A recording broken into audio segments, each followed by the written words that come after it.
విశాఖలో East India Chemical Private లిమిటెడ్లోని ethanol ట్యాంకర్లో మరోసారి మంటలు చెలరేగాయి.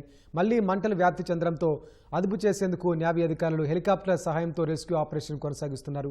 దీనికి సంబంధించి మరింత సమాచారం మా ప్రతినిధి ఆదిత్య పవన్ నుంచి ప్రత్యక్ష ప్రసారంతో అందిస్తారు. ప్రస్తుతం మనం east India petrol chemical limited ప్రమాద సంఘటన జరిగినటువంటి ట్యాంకర్కి సమీపంలో ఉన్నాం. నా వెనుక కనిపిస్తున్నటువంటి ట్యాంకర్ ప్రస్తుతం అదే ఇథనాల్ ట్యాంకర్. ఇది ఇథనాల్ ట్యాంకర్ 24 గంటల క్రితం నిన్న వర్షం కారణంగా వర్షం వచ్చిన సమయంలో పిడుగు పడడంతో ఆ ఇథనాల్ ట్యాంక్ ప్రమాదమైంది. అగ్నికి మొత్తం అంతా కూడా ఫైర్ మొదలైంది. అయితే ముఖ్యంగా ఇక్కడ ఉన్నటువంటి విశాఖలో ఉన్నటువంటి పోర్ట్ ఫైర్ సిబ్బంది, విశాఖలో ఉన్నటువంటి ఫైర్ సిబ్బంది వీరంతా కూడా మంటలను కొంత అదుపు చేశారు. మనం చూడొచ్చు సగానికి పైగా ఆ మొత్తం ట్యాంకులో సగానికి పైగా కూడా మనకి ఫైర్ అయినట్టుగా కనిపిస్తుంది. అందులో ఉన్నటువంటి రసాయనం అంతా కూడా ఫైర్ అయినట్టుగా మనకి కనిపిస్తుంది. మనం చూడొచ్చు నల్లగా ఉన్న భాగం సగ భాగాన్ని పైగా మొత్తం ఆ ట్యాంక్ సగ భాగాన్ని పైగా పూర్తిగా కాలిపోయినటువంటి పరిస్థితి మనకు స్పష్టంగా కనిపిస్తుంది. నిన్న ప్రమాదం జరిగినటువంటి 24 గంటల తర్వాత అంటే ఈరోజు మధ్యాహ్నం మళ్ళీ అందులో మంటలు వ్యాపించాయి. వెంటనే ఇక్కడ ఉన్నటువంటి సిబ్బంది అంతా కూడా పోర్ట్ సంబంధించినటువంటి విశాఖపట్నం పోర్ట్ అలాగే విపత్తు నిర్వహణ శాఖ చెందినటువంటి అధికారులు అందరూ కూడా విశాఖపట్నంలో ఉన్నటువంటి ఈస్టర్న్ నేవల్ కమాండ్ వారిని సహకారం కోరారు. ఈ పక్కనే అంటే సమీపంలోనే ఐఎన్ఎస్ డ్యాగా ఉంది. ఐఎన్ఎస్ డ్యాగాలో ఉన్నటువంటి హెలికాప్టర్ సహాయంతో ఫోమ్ అంటే నీళ్లు మరియు ఫోమ్ ప్రమాదాన్ని తగ్గించడం కోసం ఆ ప్రమాదాన్ని మంటలను అదుపు చేసేటువంటి ఫోమ్ రెండు కూడా మిశ్రమం చేసి హెలికాప్టర్ సాయంతో మొత్తం అంతా కూడా కొంత మంటల్ని అదుపు చేశారు. అయితే మనకి దగ్గరలోనే పక్కనే కనిపిస్తున్నటువంటి ఈ మిశ్రమం ఉన్నటువంటి ట్యాంకులు ప్రమాదానికి గురి కాకూడదు, వాటికి ఆ వేడి తగలకూడదనే ఉద్దేశంతో మనం చూడొచ్చు వాటి మధ్య 20 మీటర్ల మధ్యలో దూరం 20 మీటర్లు సుమారుగా ఉంటుంది. ఆ ట్యాంకులకి వేడి తగలకుండా ఉండడం కోసం నిరంతరం ఆ ట్యాంకుల మీద నీళ్లను వెదజల్లుతున్నారు, అలాగే ఫోమ్ని వెదజల్లుతున్నారు. విపత్తుల నిర్వహణ శాఖ చెందినటువంటి అధికారులు పనిచేస్తున్నారు. విశాఖపట్నం పోర్ట్ చెందినటువంటి ఫైర్ విభాగం కూడా పనిచేస్తోంది.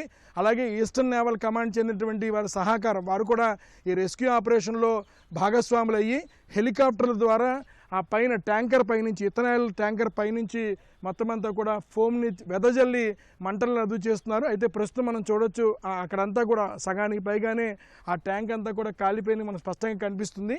కానీ ఇంకా కూడా స్ప్రింక్లర్ని వినియోగించి నిరంతరం మనకు అక్కడ కనిపిస్తున్నటువంటి ఆ పొడవాటి రెడ్ కలర్ మొత్తం పైప్ అంతా కూడా స్ప్రింక్లర్స్, దాని ద్వారా ఫోమ్ని పైన వెదజల్లుతున్నారు. తిరిగి మళ్ళీ ప్రమాదం రాకుండా తిరిగి మళ్ళీ మంటలు వ్యాప్తి చెందకుండా నిరంతరం కూడా ఫైర్ ఫైటింగ్ కొనసాగుతుంది.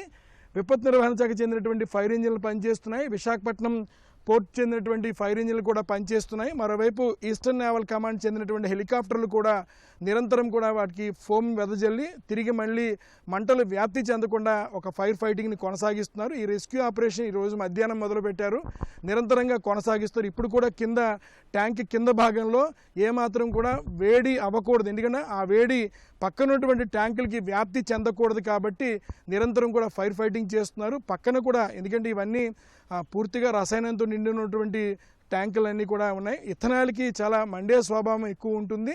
అందులో పెట్రోల్లో దీన్ని మిక్స్ చేస్తారు కాబట్టి దానికి ఎక్కువగా మండే స్వభావం ఉంటుంది. అటువంటి ఇథనాల్ ట్యాంకే ఫైర్ అవ్వడం, పిడుగుపడడం వల్ల చాలా అప్రమత్తంగా ఉన్నారు. మరోవైపు ఫైర్ ఫైటింగ్ సిబ్బంది, పోర్ట్ చెందినటువంటి ఫైర్ సిబ్బంది అంతా కూడా నిరంతరం పనిచేస్తున్నారు. ఈస్టర్న్ నేవల్ కమాండ్ హెలికాప్టర్ ద్వారా, ఎందుకంటే చాలా దగ్గరలోనే ఐఎన్ఎస్ డ్యాగా ఉంది, ఈస్టర్న్ నేవల్ కమాండ్ చెందినటువంటి ఎయిర్పోర్ట్ అది. అక్కడ నుంచి హెలికాప్టర్లు వచ్చి మొత్తం ఫోమ్ని అంతా కూడా మనం చూడొచ్చు. హెలికాప్టర్ల దగ్గరలోనే వచ్చి ఫోమ్ని వెదజల్లి తిరిగి మళ్ళీ మంటలు వ్యాప్తి చెందకుండా ఒక రకమైనటువంటి రెస్క్యూ ఆపరేషన్ నిరంతరం కొనసాగిస్తున్నారు. అయితే సగం పైగానే అందులో ఉన్న మిశ్రమం అంతా కూడా రసాయన మిశ్రమం అంతా కూడా కాలిపోయిందని చెప్తున్నారు. అలాగే దీనికి సంబంధించి నిపుణులు కూడా సంప్రదిస్తున్నారు. అంటే ఈ మంటలు వ్యాప్తి చెందకుండా నిరోధించడం కోసం ఇటు నేవీ, పోర్ట్ అలాగే సంబంధించినటువంటి యాజమాన్యం సంయుక్తంగా కూడా ఈ రెస్క్యూ ఆపరేషన్ని కొనసాగిస్తున్నారు. కెమెరా పర్సన్ ఏ శ్రీనివాస్తో ఆదిత్య పవన్, విశాఖపట్నం.